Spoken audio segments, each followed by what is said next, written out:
wewe si baridi wala si moto. Afadhali ingekuwa moja au ingekuwa lingine.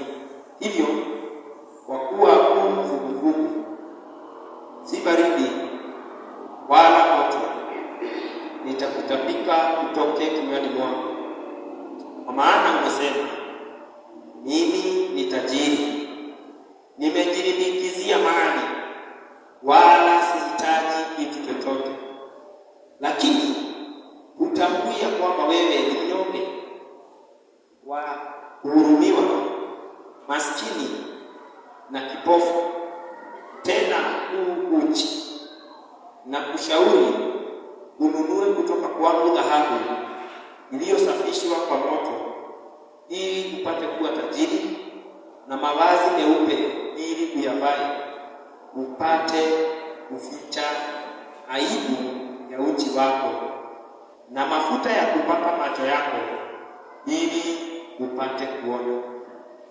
Wale niwapendao ninawakemea na kuwaadibisha. Hivyo uwe na bidii ukaweza kutubu. Tazama, nasimama mlangoni nabisha. Kama mtu yeyote akisikia sauti yangu na kufungua mlango, nitaingia ndani na kula pamoja naye, naye pamoja nami. Yeye ashindaye nitampa haki ya kuketi pamoja nami kwenye kiti changu cha enzi, kama vile mimi nilivyoshinda na nikaketi pamoja na Baba yangu kwenye kiti cha enzi. Yeye aliye na sikio na asikie yale ambayo Roho ayaambia kanisa. Basi huyu ni Yesu, na ananenea pastor aliyekuwa anaongoza kanisa linaloitwa Laodicea, na anaponenea anaongea na mtu ambaye anaonekana kabisa ni wa kuhurumiwa. Bwana asifiwe. Na ananena maneno mazito, lakini kwa njia rahisi. Ninaposoma maandiko haya, ninataka tujifunze jambo moja ambalo Mungu anataka tukue ndani yake, and this is growing in our intimacy with God. Growing in our intimacy with God. Kukua katika kumpenda Mungu. Bwana Yesu asifiwe. Kukua katika kumkaribia. Intimate means a close relationship with someone. Intimacy kwa Kiingereza inaelezewa hivi: intimacy is a feeling of closeness and emotional connection with another person. Intimacy inaelezewa kama ile kuwa na ukaribu na mtu mwingine wa kihisia ama wa kimawazo ama hata wa physically. Bwana tukuzwe. Bwana Yesu asifiwe. So kama nikisema mimi I am intimate with someone, ni kumaanisha yule ni mtu wa karibu nami, kama ilivyo katika ndoa. We are intimate with our marriage partners. Tunakaribiana sana kwa watu ambao tumeoana nao. Tunakaribiana sana pia na watoto ambao tumewazaa. Bwana Yesu atukuzwe. Tunakaribiana pia na watu ambao ni wa familia zetu ambao tumezaliwa pamoja. Inaenda hivyo mpaka marafiki wana huku nje. Sasa kitu moja ya kuelewa ni kwamba our intimacy varies from one level to the other. Ukaribu wetu wa kimawazo, kihisia, ni moyoni, ama kimwili, closeness, physical closeness, inategemea mtu mmoja na mwingine. Urafiki wangu na mama yangu utakuwa tofauti na ukaribu wangu na mke wangu, ukaribu wangu na mtoto wangu ni tofauti na ukaribu wangu na wewe. Jina la Bwana litukuzwe. Sasa Mungu anatazamia tukue katika ukaribu wetu na yeye, na kwamba unaweza jua haya close to God. Mimi nimekaribia Mungu, mimi ni rafiki wa Mungu. Na Yesu atukuzwe. Bwana atukuzwe. Huu ukaribu unaweza kuzisha mambo nimeeleza physical yenye mnakaribiana. Kuna watu hata kwa barabara si lazima usimame umsalimie. Unamwambia tu mkono umeenda. Ndio? Kwa ajili ya intimacy. Mmekaribiana aje? Kuna mtu mmekaribiana sana. Kuna mwingine mmekaribiana tu kidogo. Mnasalimiana uko na si watu wengi mahali. Mnasalimiana tu. Lakini ukaribu wenu uko mbali kiasi. Kuna mtu mwingine unapomuona unasikia kama moyo unadunda. Unasikia utakaribiana saa ngapi umsalimie uweze kumlebelia. Ndivyo. Bwana sifiwe. Maana urafiki wetu ni wa karibu zaidi. Sasa tunapodiscuss hii topic, nataka kwa mawazo yako unajiuliza, mimi kama Yesu angetokelezea hapa, angekimbia kwangu anibusu, anipaa, ama angeniimbia mkono, Bwana sikia pastor. Vizuri kutuliza hiyo. Tunapoendelea na hii discussion ya hii topic, ya kwamba mimi kama Yesu angenitokeza tu saa hizi asubuhi, aseme ninatembea, nitakuwa kila Sunday natembea makanisa tofauti na nitakuwa nasalimia watu kulingana na vile tumekaribiana. Sasa hiyo kujiuliza, kama akuja kanisa yetu ya msingi morning service, angesalimiana aje? Angepokea aje? Urafiki wetu na Mungu ni ule wa mbali ama ni ule wa karibu? Bwana, katika urafiki kuna stage ya kwanza moja yenye nitaeleza kidogo, inaitwa acquaintance level of intimacy. Acquaintance ni ile tu kumjua mtu kwa juu. Unajua mimi naitwa Joseph Kariuki, unajua mimi ni pastor, hivyo. Lakini ukiulizwa siri zangu, ukiulizwa kuhusu wokovu wangu, ukiulizwa kuhusu familia yangu, ukiulizwa mimi ni mtu wa aina gani, ukiulizwa mambo yangu ya siri, au kwa nini?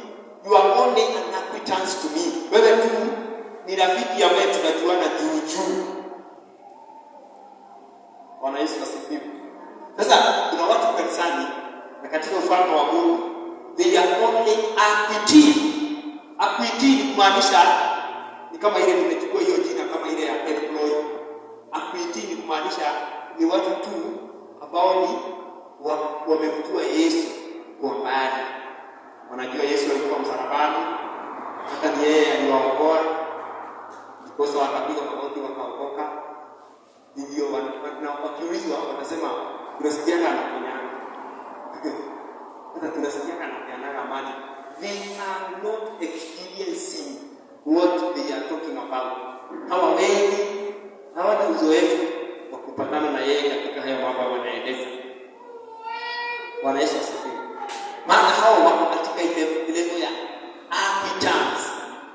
Ni marafiki tu wa kujuana tu ile hali. Hawana mambo mengi zaidi wanajua. Huu ni ule urafiki hauwezi kufa kwa ajili ya Yesu. You are not here. You are not here. Hauwezi hata familia yako. Yesu anasema ya kwamba mimi ambaye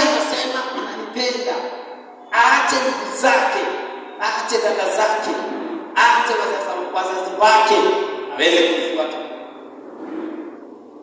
Sasa hii ni urafiki ulio katika level nyingine ya kwamba nothing can limit you from serving God. Hakuna kitu kinakuzuilia ili uweze kutimiza mapenzi ya Bwana ndani ya maisha yako. Sio mtoto, sio marafiki, sio sio mama, sio pesa. Urafiki wako uko katika hicho kiwango cha juu. Lakini hii acquaintance ni ile unapimia mtu masaa.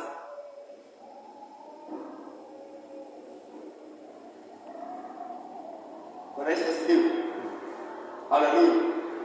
Kwa maana urafiki wenu ni wa kawaida tu.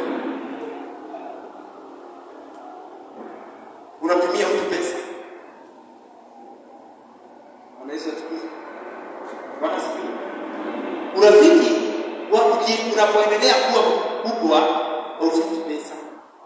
Mfano mimi mke wangu anajua pini yangu ya bank, pini yangu ya pesa. Nikimwambia nikimpe pesa nimwambie uweke, anajua ataweka na namba yangu ya kipande, anajua ni gani. Akitaka kutoa anajua pini. Bwana Yesu asifiwe. Sasa kuna wakati sijafanya hivyo. Maana alikuwa tu rafiki wa kawaida. Tunahudumia Mungu pamoja. Tunasaidiana kuhubiri Injili. Kabla sijamuoa. Urafiki unapoendelea, ninaanza kuuliza na nini ni wakati kwenu? Hapa naitwa nani? Kuna sister ngapi? Kuna brother wangapi? Hivyo. Nazaenda nike mama. Sasa tumeanza kwenda stage nyingine. Wanasikia. Lakini unapopita ile stage inaeleza acquaintance.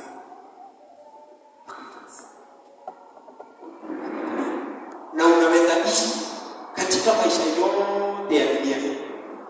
Na ukute wewe watu wote wanakuweka level ya acquaintance. Hawakuamini sana. Wanaenda kuanza kukupea siri zao, siri za maisha yao. Siri wanazijua, wanagundua huyu sio mtu wa trust, wa kukuamini. He is untrustworthy. Hawezi aminika.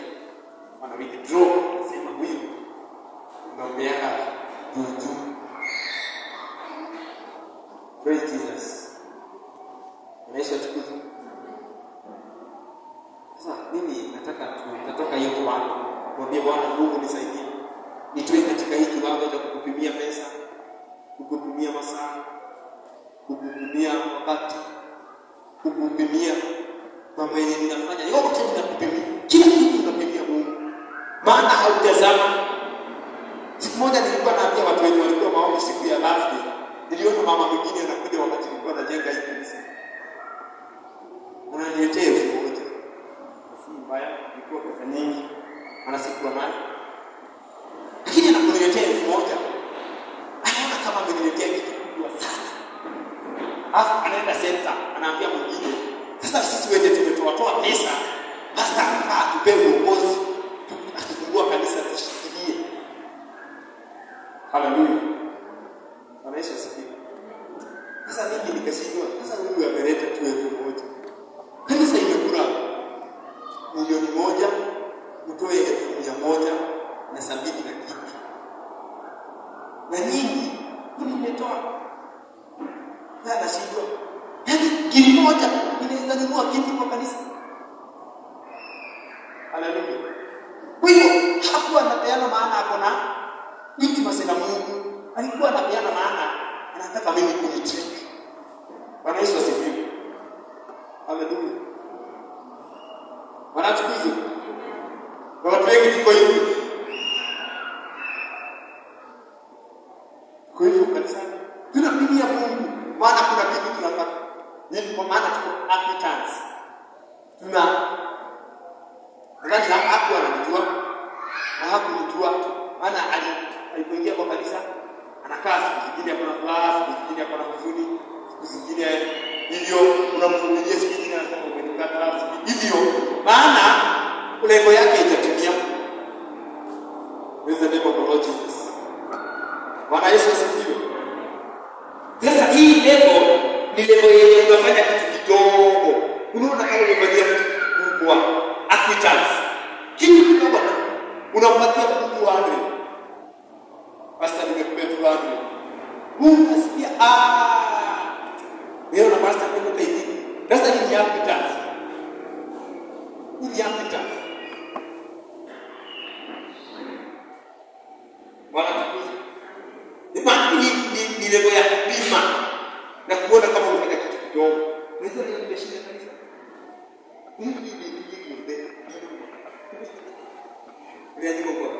Bwana umezoea urafiki wako na Mungu ni wa kupima pima.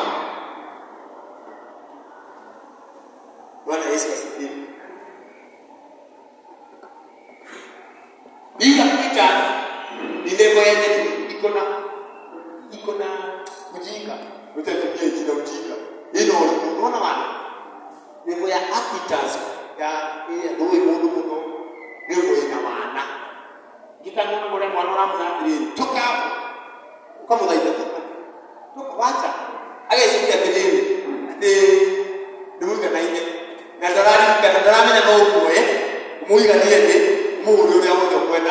Ndio ana ndio mzaidi. Agesikia nani? Ndio ndio kwa hiyo. Mundu anasikia kelele. Andika ile. Ndio ndio. Ndio ndio kile yote kwenda na wajikio kwenda ule ndio kwenda. Unaona ndio kileo ya kwenda. Kwa wewe. Ndio gani? Bwana Yesu asifiwe. Hii leo Afrika hakuna mazao unapata kutoka kwa nguvu za Bwana. Hakuna siri za Mungu unajua. Na hivyo yenye hakuna siri za Mungu unajua. Uko na unaona ukinyira leo ng'ombe ukimudugeuka ukinyira akaunti yako ya fake ile ni akaunti Equity ni akaunti Cosmopolitan sana ndio ndio kile kile bora ndio ukimudugeuka kwa access sio ukimudugeuka kwa fake ndio wake ndio Equity unataka nini kani Iwe kani magari ya roho. Ndio unataka ni kani uti mundu kaota konse akaudishio tondu gutire level ine ya gucia gucikinyira. Wewe ni roho. No ni hari andu angi mukoragwo mora atamakiria gugira nao no bote gukinyira ciao. Undu wake bora. Wote taho mukire ni kuri akaunti cia Ngai iria tukinyagira ndio wona abikuria pesa kuria ndubembere kuria ndubembira okuria ndika tingo yo kujukushi kuria ndubegata tuna qualify niguo tia bagaja kuri tuna qualify niguo tia bagaja kuri na kuria kaya ahikuragira magacama hani kahinyakani akadoitu kwa mundu ni ahadi ya hope ndio nikaingia nata bora yake hii alafu bakari ya rais kwenye rangi kukite anaenda na kahinya na kuigana kama kwa akainga magari ya roho na kainga pia kwa hivyo wajuri ina wapi ile kalma huyo mare kali ile kitu ndio ndio ndio kuhoe kwa kile ambacho ndio tunaje mbona ni kama ni mrefu mshedeke mimi wake akaona ile kwa dia na kibisi ina kwa ni hijab ina kuogopa bila kufanya mundu wako ingi ndani Vitima siahora. Ora vitu nyanya. Ndio nyuma yake.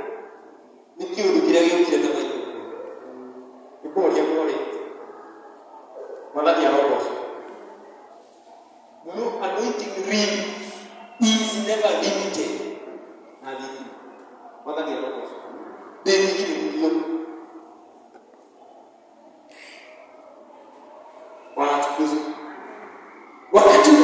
kuingia katika kilindi cha mapenzi ya Bwana, katika kilindi cha nguvu za Bwana, unaendelea kujua Mungu hataki kujisifu, anataka tu unyenyekevu. Anataka unyenyekevu. Nayo power unaibeba. Success unaipata. Yesu atukuzwe. Mimi naomba inaeleza hivi vyote ndio ujiulize na mimi niko wapi? Beba tu vitu kidogo kwa Mungu. Uzoefu mdogo tu wa kumjua Mungu.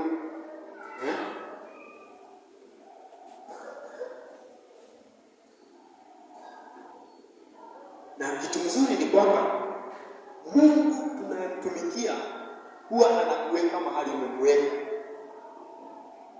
Bwana asifiwe. Kama umeweka your boyfriend na girlfriend mbele ya Mungu, pia Mungu anakuweka mahali umemweka. Kama umeweka Mungu wako mbele ya mke wako, mume wako, mbele ya watoto wako, Mungu anakuweka tu pale. Kama umeweka Mungu mbele ya biashara na pesa zenye uko nazo, Mungu anakuweka tu hapo kwenye wewe.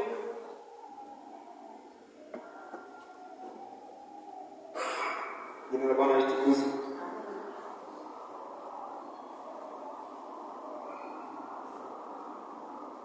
Biblia inasema katika Ufunuo mahali nilisoma, Mungu anawanenea hao watu wa Laodikia, anawaambia. Nilisoma Ufunuo 3 wenye watu wa 14. Na anawaambia haya maneno. Sasa nimeeleza hiyo. Nitaeleza ya pili ni Sunday tukipatana. Hiyo ya pili. Na hiyo ni sako ya nje sana, iko nje.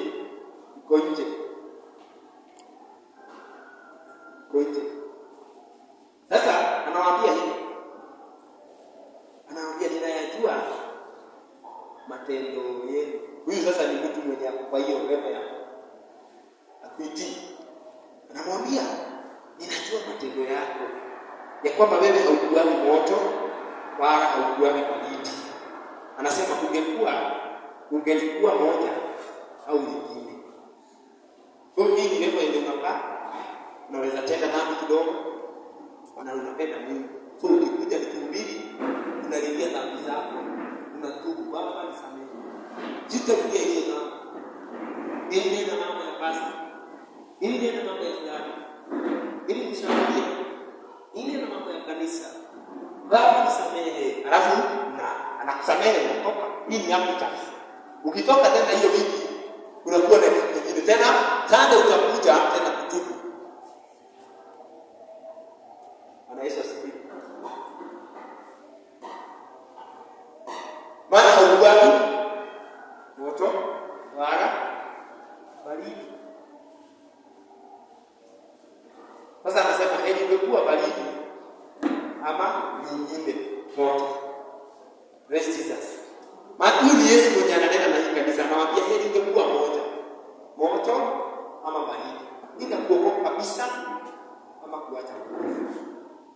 Maana ukiacha atatuma wahubiri wakuhubirie, wakukemea, wacha dhambi. Utaingia kwa kuzimu. Moto umeandaliwa kwa ajili yako, unashtuka. Sasa unaacha dhambi, lakini ukiwa kwa kanisa ni kufunzwa. Sasa mafunzo yanaweza tuma pepo ya dhambi idumu ndani yako na isitoke. Ndio Yesu anasema heri ungekuwa moto. Haleluya. Bwana Yesu atukuzwe. Anasema ghafla sisi ghafla 16. Anasema hivyo kwa kuwa wewe ni vuguvugu, si baridi wala si moto. Anasema nitakutapika utoke kinywani mwako. Haleluya. Mimi kabla nione nilikuwa na urafiki na msichana mmoja. Na huyu msichana nimemwambia mimi nataka kuoa mwaka huu. Na yeye alikuwa amemaliza university mbele yangu miaka 2. Hata alikuwa tayari ameajiriwa, alikuwa analipwa 18,000. Mimi sitamaliza university kwa that semester. Nimemwambia mimi nimepanga mama yangu hivi na hivi na hivi na hivi. Sasa anakaa ananikopa pesa na mimi. Maana napata help na ninajua namtumia. Hapo ananirudishia. Hivyo.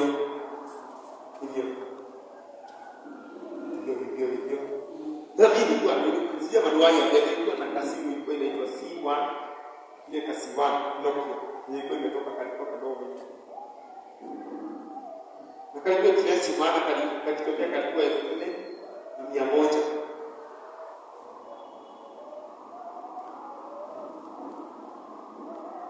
Na tunaongea na yeye. Kama serious. Mambo yenye ananiambia. Mimi nilipokuwa nachunguza nikarealize kwa na urafiki na kijana mwingine wanuseta kama mimi, kiongozi kama mimi. Kwa muda wa mwaka. Lakini mimi namtaka niuliza, kwa nini wewe unakaa uko na wasiwasi? Niuliza swali hili, uko na wasiwasi. Nikwambia nataka kujua wewe unaniambia umeelewa na nataka nijue huyu nyanya. Mimi haya serious sana. Mimi niko serious. Si vitu nacheza. Na mimi nimeokoka. Sipendi mambo ya sisi. Aliambia mara sitaki kwanza nijue nyanya. Mimi ndiye nakwambia. Siku moja kiongea hivyo na huyu kijana. Tunaongea niambia, mimi nataka kuoa. Huyu niko naye anajisumbua. Namwambia hata mimi niko naye anajisumbua. Kumbe ni mmoja tunaongelea. Bwana Yesu asifiwe. We are talking about one person.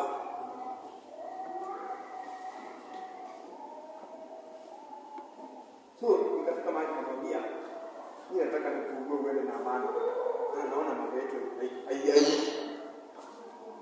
Niambia ni sawa. Naye vile akawa ametoka kumwambia kama tunataka na amani, mimi naona hii. Sasa tukidiscuss baadaye tujua sasa tunasonga na maisha. Maana afadhali hiyo kitu moja. Bila uwe uko pale ama hauko pale. Ni tukaanza kuulizana, tukaongezana kwa nini mtu tunaongeleana anafanana na moyo wake ni kuongea. Nikamwambia mimi mwenye tunaongelea alikuwa anaitwa hivi. Akaniambia hata mimi yeye. Wewe ilikuwa kustuka. Maana nakumbuka tulikuwa seminar ya viongozi. Tulistuka mpaka tukaenda kwanza kando kuongea, tukicheka. Jina bora tu. Huyu ni mtu mwenye hataki uende zaidi ya mahali fulani. Kuna maswali tunamuuliza ya familia yao wanafikiria. Sasa mtu huyu mwenye hapa vugu. Kuna maisha yake hauelewi na wokovu. Ukitaka apite kiwango fulani apite. Kwa nini?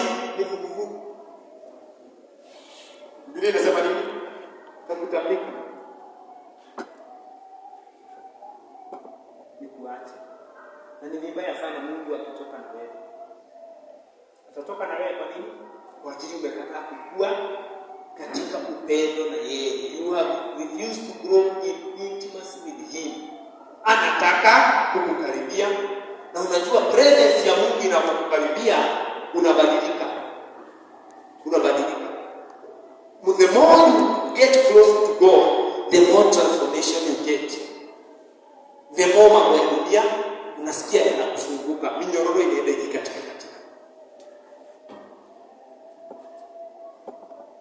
The more unasalia mbali, the more unakuwa na mambo mengi ya dunia. Mengi. Mungu mwingi. Biblia inasema sisi tumepokea roho ya Mungu. Na kwa huyo roho tunaweza kumshinda ibilisi. Na Biblia inasema kwamba nayo dunia haiwezi ikatuelewa, maana hata mwenye roho Yesu Kristo haikuelewa. Bwana Yesu asifiwe. Bwana asifiwe. Sasa wewe unataka dunia ikuelewe. Kwa nini? Maana ufufufu uko dunia kiasi. Uko kwa mbinguni kiasi. You are half Christian, half world. Hawamalizani, wanakupima, wanaona. Na unajua kuna injili nyingine Ibilisi ametubiria watu. Amewaambia kule mbinguni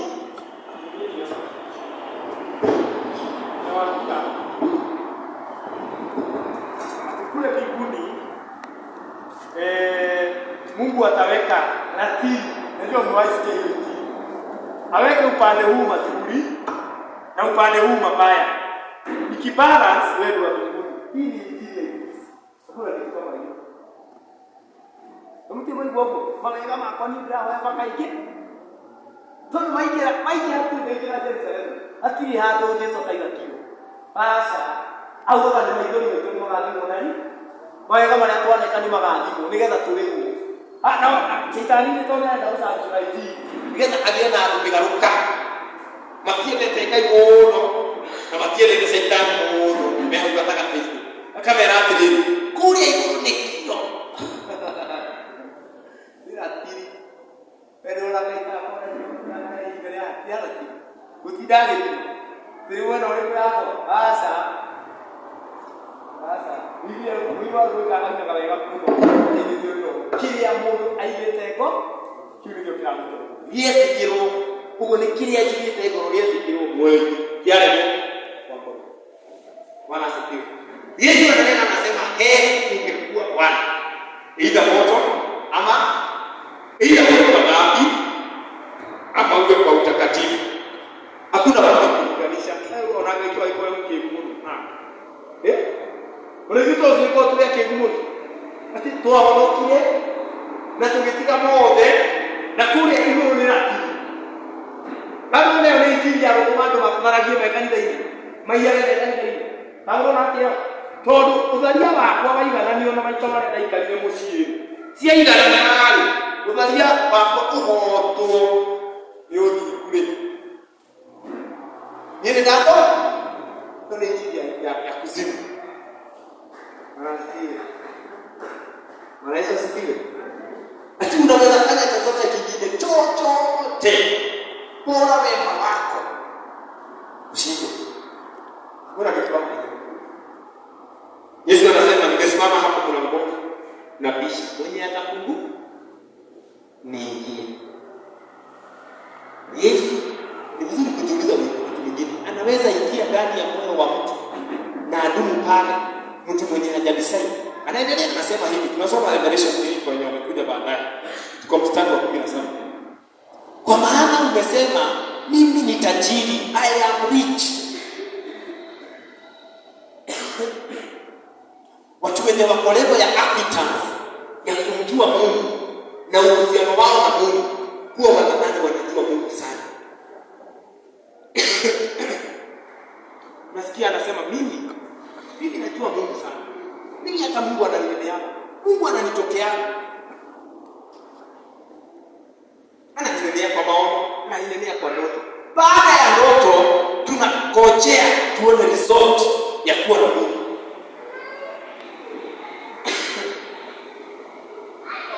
Ana Yesu asifiwe. Kama ndoto haiwezi kubadilisha wewe, haiwezi kubadilisha dunia. Kama knowledge uliyonayo haiwezi kuchange wewe, haiwezi kuchange. Sasa watu wenye wanajua wako unafikiria kidogo na mtu. Nasikia wakisema mimi ninajua Mungu. Mimi ninajua. Najua vizuri. Mimi kuomba najua.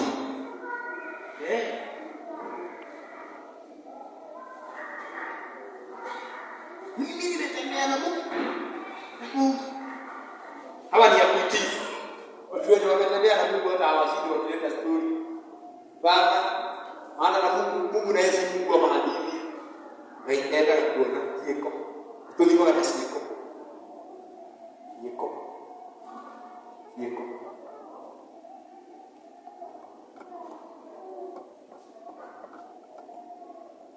Mimi ndio Mungu.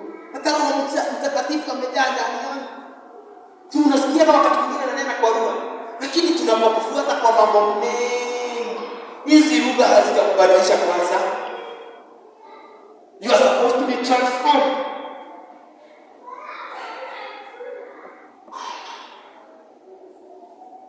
Yesu alisema, unasema wewe ni tajiri, maana nimejilimbikizia mali. Wakati nikitoka kwa mimi nyingi. Anasema, Bwana, mimi sihitaji kitu chochote. Na watu wanakaa hivi, mimi hata sihitaji mahubiri. Mimi naweza hubiri. Na niliwaambia wanakaa leo siku nyingine. Niliwaambia nirudi hapa siku nyingine nikawaambia watu kama hao unakutana wamekaa leo. Mpaka kama umepewa interpret ndani chini na pia mtu akalimani. Unaona ni kama wanawasawaswa. Wapi nikiambiwa ni kalimani. Ya mti. Ana knowledge kubwa. Bwana asifiwe. Na mimi ni Mungu. God, ukisikia anasema mimi ninatumia mapanga zilizo blunt, hazina makali. Ni kwa maana yeye huwa anafuti panga wewe unajua uko makali. Anatafuta chenye kinajua I am worthless. Mimi sina value mbele za Bwana. Atatafuta chenye kinaelewa mimi sina hekima mbele za Bwana. Mimi sina nguvu. Hiyo ni blunt. Sio ile tulikuwa tunasema anasoma, ana nguvu, ana pesa. Hapana, mtu mwenye ni selfless, amejiachilia, anajua niko na pesa, lakini haoni kama kuna kitu. Anajua mimi niko na gift, lakini haoni kama kuna gift. Maana unapofika ile ya kuelewa hii aya. Sasa unaanza kusema mimi nihitaji, nimejilimbikizia mali, sihitaji chochote. Mimi sihitaji kuombewa na Mungu. Na mimi nimeona mambo hata wahubiri wetu wanasema mshirika hawezi akakuombea. Mimi nawaambia mjiombee. Because before the Lord we are worthless when we become value. Tukijiweka tuwe na value mbele za Bwana, tunaanza kuwa hatuna value yoyote. Bwana Yesu asifiwe. Na ni vizuri kusalia mtu mwenye hana nguvu au uwezo au hekima mbele za Mungu. Kwa nini tunaendelea kutafuta Bwana? Tunakuomba hekima yako. Naomba kuelewa. Naomba msaada wako. Ninaomba unisaidie. Baba, mambo yale unajua ya familia yatafanyika. Unaambia Bwana, Mungu ninajua. Nikienda peke yangu nitashindwa. Mimi. Wewe. Haleluya. Anaendelea anasema, lakini wewe hautambui kwamba wewe ni mnyonge, maskini. Jua hauna kitu chochote. Maskini moyo. Unaweza kuwa unadhani uko na nguvu kwa nini? Hana, uko na gift, uko na talent, uko na ujuzi, uko na experience. Talent inaweza kukudanganya. Mimi am qualified. Bila kujua talent without baraka ya mbinguni imewapeleka watu wengi sana kuzimu. Gift without baraka ya mbinguni imewapeleka watu wangapi kuzimu? Imewaua watu wangapi? Ni watu wangapi wanateseka? Na wanatuma watu wakuwe na shaka. Na hao watu kweli wanatumikia, kwa maana baraka ya mbinguni is not there. Maana walisema mimi ni tajiri. I can be. You cannot be without God. Hauwezi kuwa bila. Bwana Yesu asifiwe. Anasema yeye ni mgeni, una nguvu, unafaa kuhurumiwa.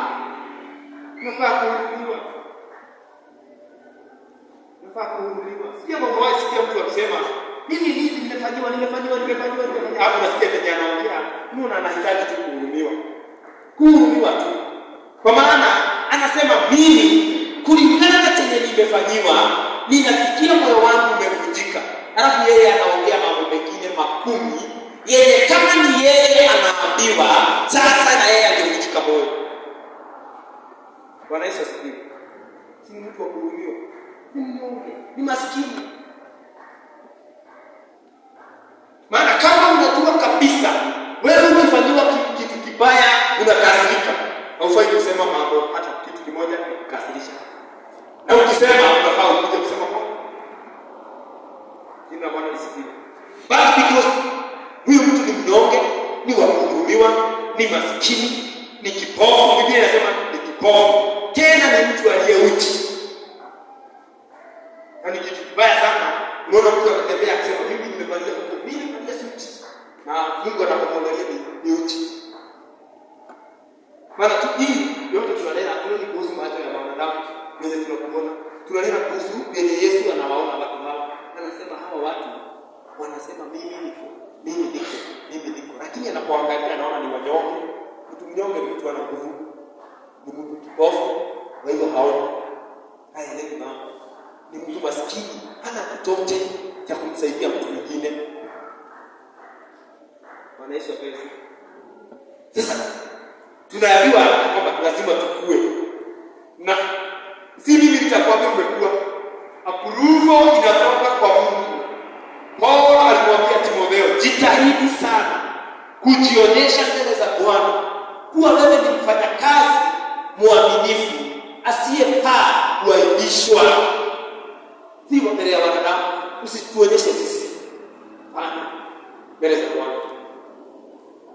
Mbele za Bwana. Kwamba wakati anakuja kumaka, kuna vitu zinafanywa siku hizi kwa watoto.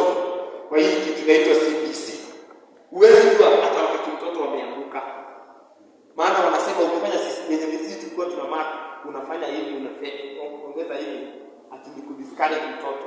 Sasa hii yao ni kumaki yote kunaruka yenye mtoto ameanguka. Wala sisi. Sasa hivi ndio shetani anataka tufanye kanisa. Tunakwambia mahali tunafanya correct. Mahali tunafanya correct tunaruka. Hawataki tuongee. Na hataki ukanywe ama urekebishwe. Maana utakuwa discouraged. Utakosa kanisa Sunday. Utakosa kuimba Sunday. Utakosa kuombesha. Utatoka kwaya. Sasa anataka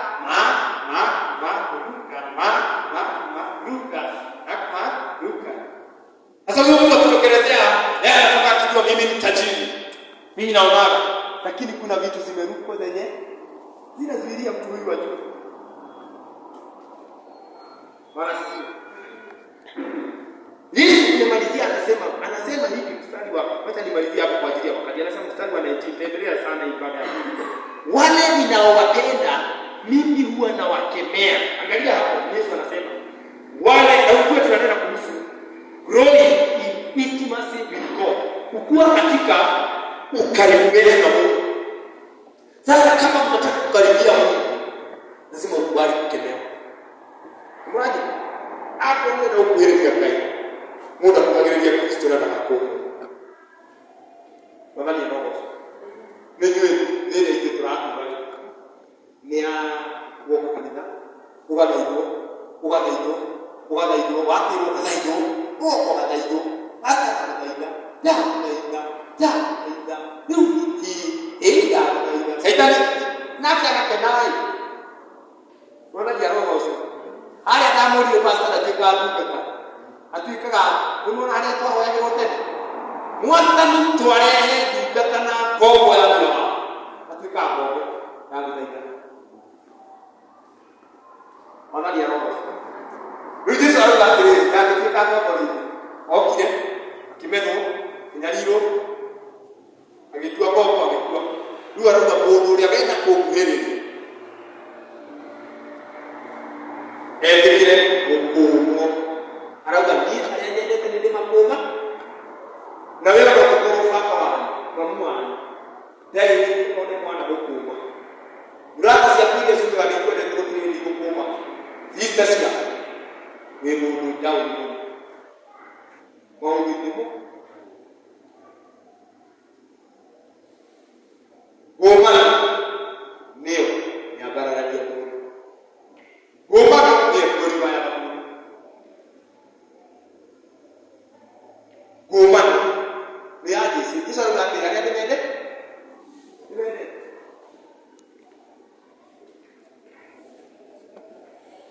Bwana tusaidie. Radiki ya kwenda mai. Yale atete. Ndio makomaga na nikuyo limetu wale ninawaadibisha. Ni hali ya kuwa ni maruidhalia. Ndio ndio kwa kwa ati Mungu ya Mungu ni atikirigana kule ya kai ndio alipale chama roija ya kai ndio wakati aliyelete ni makoma kama roija ukienda kumenya Mungu na roija hiyo kwa Mungu hadithi yake ni aina hiyo nataka kutenda kwa nikuru hiyo raro ono gikuru githiugo tuwele kumenya Mungu raro ukora mundu ucio ndai na gikeno ndorora muruithia ko ndai ndamenyekere wakinya ho gũkikia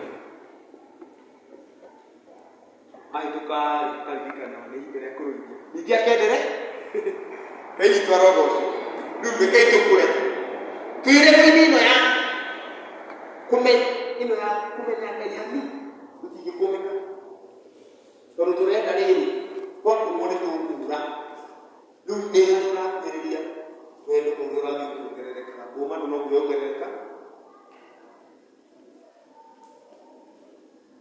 hili ya waki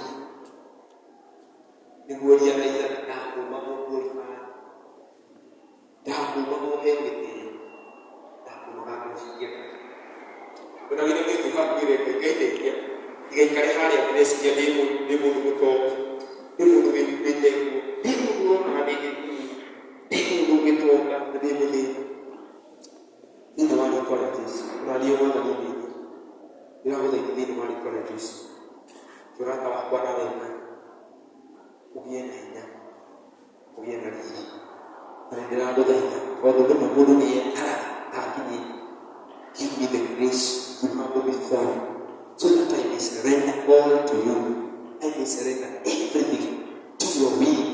I may surrender to your connection, to your rebuke, all the way to your training that is not sweet in Jesus' name. I surrender my soul, my spirit, and my body to your leadership, to your lordship, to your guidance, to your direction in Jesus' holy name. The God of our guide, which is the Lord of our Lord. The drama of one uundeie kuna nitari guru tikia guru kuria itarona birekereria hari we hemaitho tiri wari tore Jesu kuria ndaigwa gakinyite ndiramuya uhe ngoro ya kwinyihiria uhe ngoro ya kwiyana hari we tiri wari tore Jesu Kristo tondu we kaide na guthaitha teithio na kanitha waku mwana imuri twicigaria ni twakinya. But we are on the level of appetite, where we can only receive very little. We can only, Lord Almighty, be the mixed up Christians who makes your name to be mocked in Jesus' name. I pray that you give the church the heart of surrender. Ya kwamba Bwana tujitoe kwako na tujitoe kabisa katika jina la Yesu. Ninakutukuza na maana wewe unaweza. Na Baba unajua mioyo yetu na mawazo yetu katika jina la Yesu. Nabariki kanisa lako asubuhi ya leo nikiomba Baba utende mema juu yao. Maana kila mmoja unamuelewa. Ninaomba alipo hana nguvu, alipo hana hekima, alipo yeye vuguvugu, msaidie kusimama katika mapenzi yako na kusimama imara. Awe moto, maana haya ndio mapenzi yako katika jina la Yesu Kristo. Ninakuabudu na ninakuinua maana wewe ni Mungu wangu. Kwa jina la Yesu Kristo naomba na atakuwa mimi. Amen. Bwana asifiwe. Yesu asifiwe.